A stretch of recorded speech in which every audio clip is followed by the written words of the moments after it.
हाँ विद्यार्थियों, अपना जो चैप्टर चल रहा था विश्व के प्रादेशिक भूगोल में, regional geography of the world में प्रदेशों का वर्गीकरण, पहले लेसन में आपने 5 भागों को विभक्त किया है, 5 भागों पे प्रकाश डाला है। अब अपन आगे चलते हैं पॉइंट नंबर 6 पे। भौगोलिक प्रदेश, ज्योग्राफिकल रीजन। ये क्या है? ज्योग्राफिकल रीजन, भौगोलिक प्रदेश।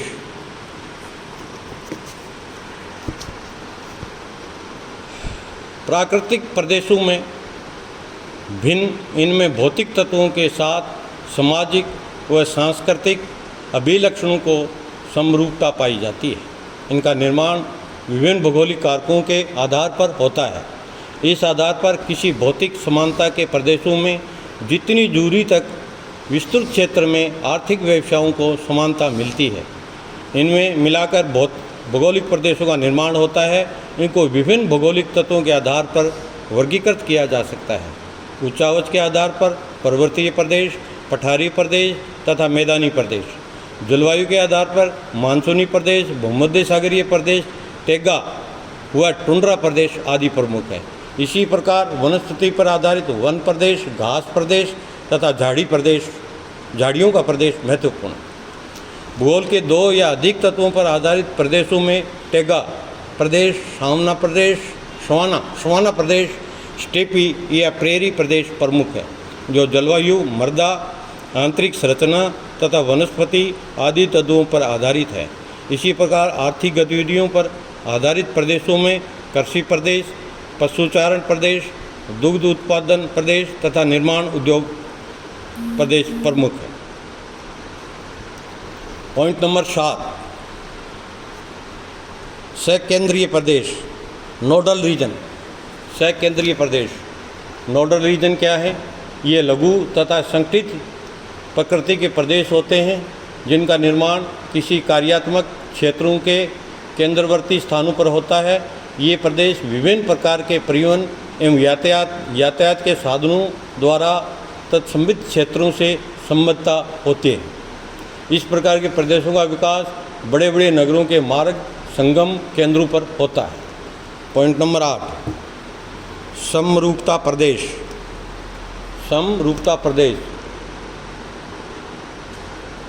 इनमें स्थानीय विभिन्नताएं बहुत कम होती हैं तथा इनका स्वरूप लगभग एक समान होता है। स्वरूप प्रदेशों में बारंबार स्वरूपिता होने वाले तत्वों को अधिक महत्व दिया जाता है।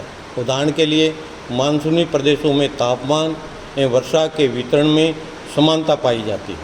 समरूप प्रदेशों को उनकी विशेषताओं के आधार पर अंगाकृत प्रदेशों में विभाजित किया जा सकता है।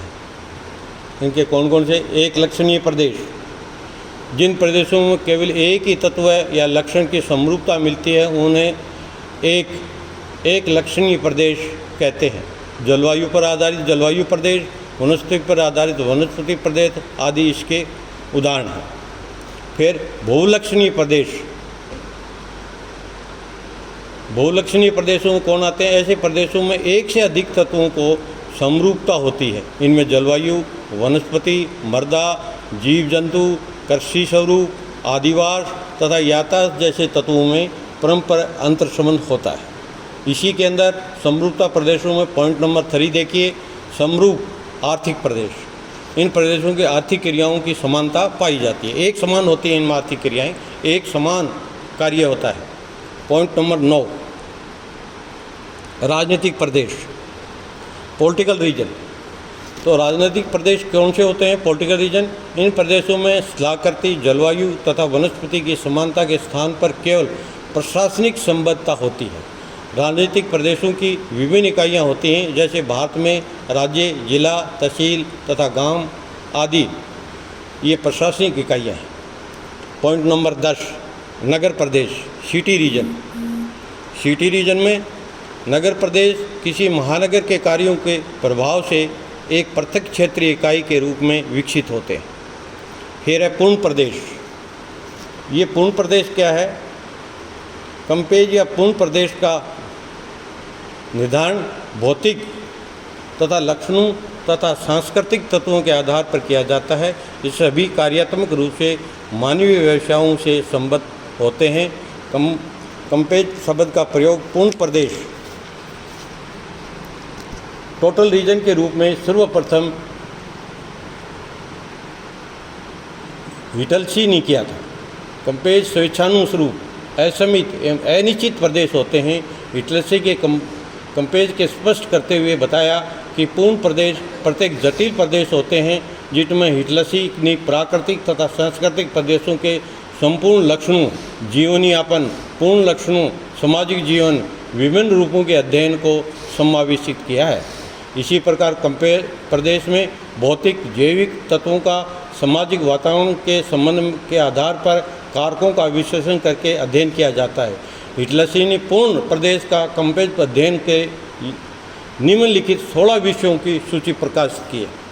16 विषय कौन कौन से 16 विषय, जिसमें पॉइंट नंबर 1 है प्राकृतिक तथ्य। प्राकृतिक तथ्य में आता है नंबर 1 भूरचना, नंबर 2 उच्चावच एवं प्रवाह प्रणाली, नंबर 3 जलवायु, नंबर 4 मृदा, नंबर 5 वनस्पति, नंबर 6 जीव जंतु। और फिर पॉइंट नंबर 2 में मानवीय क्रियाकलाप। मानवीय क्रियाकलाप में क्या आता है, भोजन एकत्रीकरण, शिकार करना,